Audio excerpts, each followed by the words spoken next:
Exam में आपका स्वागत है। Guys Indian post payment bank में निकली है वैकेंसी टेक्निकल एग्जीक्यूटिव की। इसके बारे में कंप्लीट डिस्कस करते हैं वन टू वन चीज। देखो, इसमें जो वैकेंसी निकली है पहली बात मैं आपको बता दूं कॉन्ट्रैक्ट बेसिस पे है, ठीक है। और इन्फॉर्मेशन टेक्नोलॉजी की आईटी की निकली हुई है ये पोस्ट। इसके एप्लीकेशन की जो स्टार्टिंग है वो 4 तारीख से 4/5 से स्टार्ट हो चुका है मॉर्निंग 10 बजे से, ठीक है। और 24/5 मतलब 24 मई तक है रात के 12 बजे तक का, ठीक है। बात करते हैं आपके बारे में एलिजिबिलिटी क्राइटेरिया, ठीक है, एंड एज, ठीक है। एज जो एंड द पोस्ट एक्सपीरियंस वो है, वो जो भी आपकी कैलकुलेट होगी 1/4/2024 तक सब कुछ कंप्लीट हो जाना चाहिए था, ठीक है। बात करते हैं इसमें ये जो पहला एज, इसमें हम वैकेंसी के बारे में बात करते हैं। इसमें जो पोस्ट एक्सपीरियंस वो है वो इस हिसाब से है कि जो एग्जीक्यूटिव असिस्टेंट कंसल्टेंट की है उसमें 1 साल का है, और इसमें एग्जीक्यूटिव कंसल्टेंट की है 4 साल का है, और एग्जीक्यूटिव सीनियर कंसल्टेंट की है वो 6 साल का है, डिपेंड अपॉन टू पोस्ट, ठीक है। तो इसमें कुल वैकेंसी जो है वो हमारी 54 वैकेंसी है, जिसमें कि एसोसिएट कंसल्टेंट की 28, और कंसल्टेंट की है 21, और सीनियर कंसल्टेंट की है 5। तो ठीक है, और ये कैटेगरी के हिसाब से ये डिवीजन है, दैट्स इट। इसमें you are over OBC NC है, EWS, SC, ST and PWD and OC and VI and ये सारी कैटेगरी मतलब एलिजिबिलिटी इसमें है। बात करते हैं इसकी हम जो पोस्टिंग होगी उसके अकॉर्डिंग, ठीक है। द पेमेंट एप्लीकेशन सपोर्ट, ठीक है। इसमें जो भी पोस्ट है ये किसी किसी की पोस्टिंग आपकी न्यू दिल्ली में होगी, है ना। कुछ पोस्टों की जो इसकी आप देख सकते हो आईटी सपोर्ट्स वाली, इसमें आपकी दिल्ली, मुंबई और चेन्नई में होगी, ठीक है। इन दोनों की आईटी कंसल्टेंट की एंड आईटी सपोर्ट की, ठीक है। नेक्स्ट है आपका जो कोर इंश्योरेंस सॉल्यूशन में जो इसमें पोस्ट है वो केवल एक पोस्ट है जिसमें आपकी पोस्टिंग चेन्नई में होगी, ठीक है। बात करते हैं नेक्स्ट जो है एग्जीक्यूटिव एंड सीनियर कंसल्टेंट की डीसी की है, वो भी मुंबई और दिल्ली में से कहीं पे भी आपकी पोस्टिंग हो सकती है। और executive senior consultant channel lead की है, उसमें भी एक वैकेंसी उसमें न्यू दिल्ली में पोस्टिंग हो सकती है। तो टोटल ये 54 वैकेंसी का डिस्क्रिप्शन है। ये डिपेंड अपॉन डोमेन वाइज, मतलब पर्टिकुलर एरिया वाइज किस एरिया के लिए आपको लिया जा रहा है, ठीक है। The number of the vacancy are tentative and may be increase and decrease due to the requirement of the bank, ठीक है। आपके रिक्वायरमेंट के अकॉर्डिंग ये चीज बढ़ भी सकती है। अब बात करते हैं एलिजिबिलिटी के अकॉर्डिंग कि मिनिमम एलिजिबिलिटी क्या है किस पोस्ट के अकॉर्डिंग। तो बात करता हूँ मैं executive and consultant payment application support में। इसमें जो आपकी मांगेगी बीटेक मांगेगी सीएस से या फिर आईटी से या फिर इलेक्ट्रॉनिक से। इन तीनों में से आपके पास जो भी हो आप उसको प्रेफर कर सकते हो। और प्लस इसके अलावा अगर आपके पास एमसीए कर रखा है ना 3 साल का, तो भी आप कर सकते हो। या फिर बीसीए या बीएससी कर रखा है कंप्यूटर साइंस में, इंफॉर्मेशन टेक्नोलॉजी में, इलेक्ट्रॉनिक्स में, इन तीनों में से, तो आप तब भी इसको फॉर्म को फिलअप कर सकते हो। ये जॉब डिस्क्रिप्शन है, मतलब जो आपका वर्क होगा, क्या वर्क है आपका, तो वो मैं आपको नेक्स्ट वीडियो में बताऊंगा। पहले मैं इसमें अभी एलिजिबिलिटी बेसिक डिटेल्स कर रहा हूँ। नेक्स्ट इसमें कंसल्टेंट एंड पेमेंट एप्लीकेशन है। इसमें क्या है, इसमें मिनिमम एलिजिबिलिटी है सेम, बी या बीटेक कर रखा हो, सीएस से, आईटी से, इलेक्ट्रॉनिक्स से, मास्टर्स एमसीए कर रखा हो, या फिर बीसीए बीएससी कर रखा हो आईटी एंड इलेक्ट्रॉनिक्स से, ठीक है। और इसमें मैंने आपको इसमें 2 पोस्ट हैं।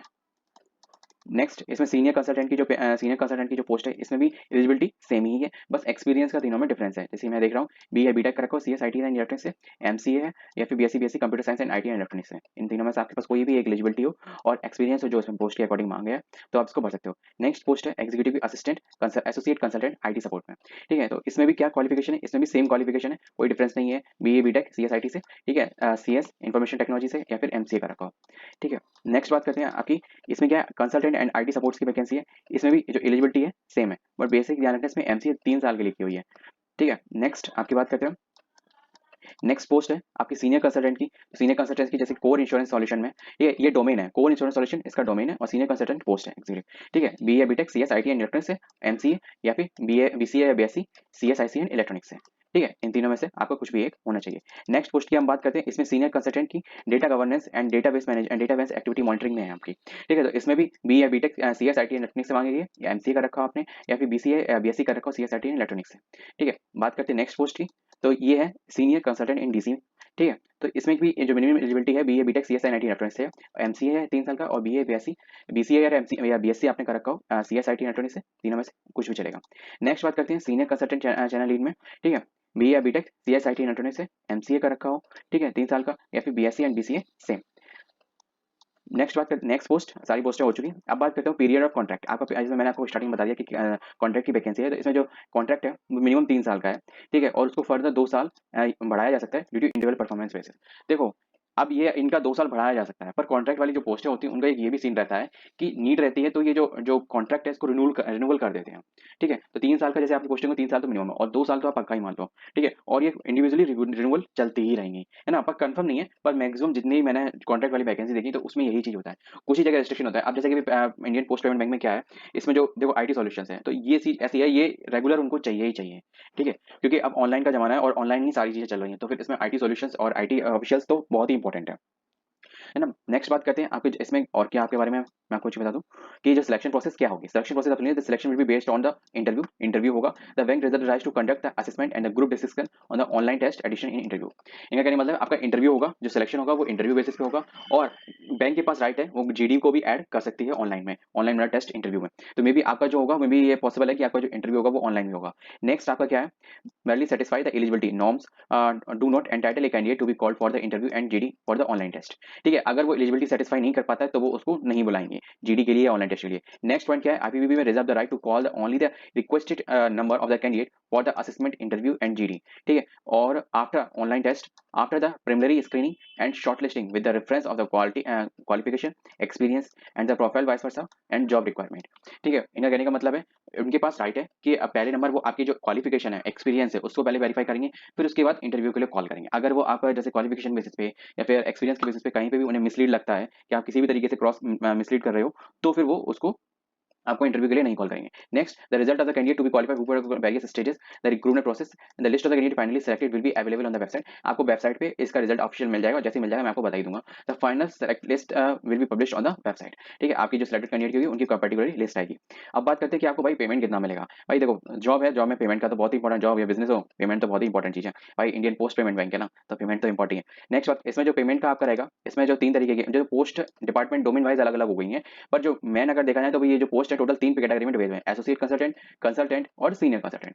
तो आपकी जो एसोसिएट कंसल्टेंट की, तो इसमें जो आपकी जो सैलरी है एसोसिएट कंसल्टेंट के लिए 10 लाख है पर एनम, मतलब 10 लाख रुपए सालाना, और कंसल्टेंट के लिए 15 लाख रुपए सालाना, एंड सीनियर कंसल्टेंट के लिए 25 लाख रुपए सालाना।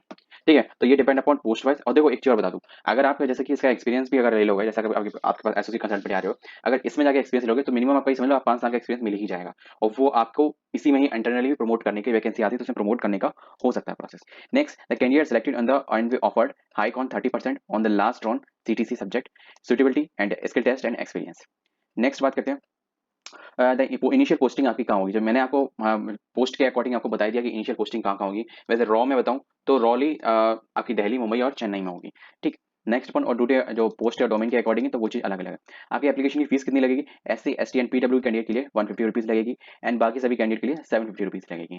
ठीक है, candidate to ensure the eligibility before the paying the fee and the applying online. इन्हें आप अपनी एलिजिबिलिटी है ना उसको प्लीज पूरा कंप्लीटली देख लें, तब इस फॉर्म को फिल करें और पेमेंट करें। The application once made will not be allowed to withdrawn and fees once be paid will not be refund. अगर आपने एक बार फॉर्म भर दिया, पेमेंट कर दिया, तो वो रिफंड नहीं होगा, चाहे आप उसमें इन्वॉल्व होना चाहते हो, एंगेज होना चाहते हो या नहीं होना चाहते हो। ठीक है, next, the action against the found the guilty of the misconduct. ठीक है, देखो जिसको भी अनफेयर तो उसको मैं लिया ही नहीं है, तो इस चीज को बात करते हैं। और देखो अगर आप किसी भी तरीके से मिसलीड करते हो और आगे जाके नेक्स्ट स्टेजेस पे पता चलता है, ठीक है, या फिर जीडी में या फिर पर्सनल में किसी तरीके का मिसबिहेव करते हो, तो आपके खिलाफ थोड़ा बहुत भी एक्शन हो सकता है। नेक्स्ट, इसमें आपको रिलैक्सेशन के लिए क्या क्या चीज कैटेगरी मैंने आपको बता दिया, SC ST and OBC PWD and EWS category के सारे कैंडिडेट इसमें मतलब रिलैक्सेशन जो मिल रहा है, that's it, relaxation reservation, that's it. इसमें जो भी एज अकॉर्डिंग जो होता है कैटेगरी के अकॉर्डिंग, वही इसमें एज जो रिलैक्सेशन है, दैट्स इट। एक चीज और है, रिटन एग्जामिनेशन। देखो आपका ये चीज मैं आपको बता दूं, यहाँ पे एक चीज लिखी हुई है तो मैं आपको बता दूं, नंबर ऑफ कैंडिडेट ज्यादा हो ही सकते हैं और उसकी वजह से आपका रिटन एग्जामिनेशन भी हो सकता है। ठीक है, बट इंटरव्यू इसमें ऑब्लिक में लिखा हुआ है, तो ये डिपेंड करता है नंबर ऑफ शॉर्टलिस्टेड कैंडिडेट कितने हैं। ठीक है, पता चलता है कि लगभग 500 ही कैंडिडेट अगर पहुंच रहे हैं, मतलब शॉर्टलिस्टेड होकर एलिजिबिलिटी के अकॉर्डिंग। ठीक है, 500 300 200 400। ठीक है, तो उसमें से वो सीधी सी बात है, एक पोस्ट पे 500 तो लेके चलेंगे चलेंगे। ठीक है, इंटरव्यू में ना, तो वो चीज आप माइंड प्रिपेयर करिए। लेकिन अगर ये कैंडिडेट 5000 हो जाते हैं, 10,000 हो जाते हैं, है ना, तो इस केस में रिटन एग्जामिनेशन ही उन्हें कंडक्ट कराना पड़ेगा। ठीक है, after the checking your document eligibility वगैरह। तो प्लीज अगर आपके पास फेयर एलिजिबिलिटी हो, एक्सपीरियंस हो, तो ही इसको भरिएगा, क्योंकि फालतू में किसी को भीड़ बनाना और क्यों बड़ा टाइम पीरियड बनाना सिलेक्शन में। ठीक है, if the discrimination in the found to be in data field to be the liable to be rejected. हाँ वो ठीक है यार, कुछ भी गलत होगा तो फिर आपको रिजेक्ट कर देंगे, दैट्स इट। अगर डीवी में भी रिजेक्ट कर देंगे, कहने का मतलब है। द एप्लीकेशन गाइडलाइन तो मैंने आपको बता दी, 4 तारीख से स्टार्ट हो चुका है, 24 तारीख लास्ट डेट है। नेक्स्ट, आपके लिए कोई और पॉइंट नहीं, बस यही आपके लिए इतनी इन्फॉर्मेशन थी। बाकी कुछ अगर क्वेरी हो तो आप एज कैरियर @IPPBonline.in पे आप जाके क्वेरी मेल कर सकते हैं और अपनी क्वेरी को डिस्प्ले कर सकते हैं। बाकी इसके एडमिट कार्ड एग्जाम जो एग्जाम मतलब जो भी एग्जाम वगैरह अगर होगा, रिटन होगा कि इंटरव्यू में ही काम चलेगा, तो वो सब आप जब पूरे कंप्लीट फॉर्म भर जाएंगे तब उसके बाद चीज वो चीज की निकल के आएगी। बट इन्होंने लिख दिया है तो रिटन एग्जामिनेशन और ऑब्लिक इंटरव्यू तो वो depend upon number of candidate के अकॉर्डिंग ही होता है। तो मिलते हैं नेक्स्ट वीडियो में किसी और वैकेंसी के साथ। जय हिंद।